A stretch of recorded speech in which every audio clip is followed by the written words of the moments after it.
মন্দিরে যাচ্ছিস? উফ, ঠিক বেরোবার সময় বিছু ডাকে। হ্যাঁ যাচ্ছি। কেন? আমি যাব।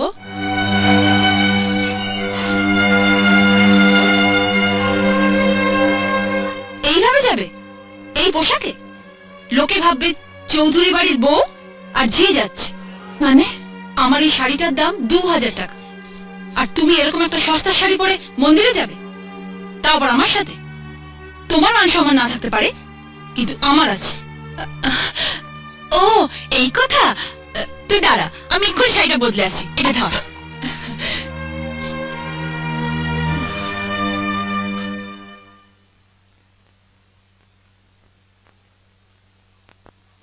টিয়া, আমি রেডি, ঠিক আছে? এ কি? এটা তো আমার শাড়ি। তুমি পরেছো, তোমার লজ্জা করছে না? খোলো।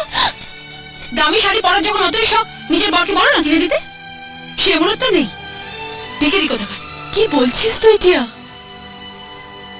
তুই আমি দুই যা, আমরা বোনের মতো। তোর শাড়ি আমি পরবো, আমার শাড়ি তুই পরবি, এটাই তো স্বাভাবিক। থাক দিদি, অনেক হয়েছে।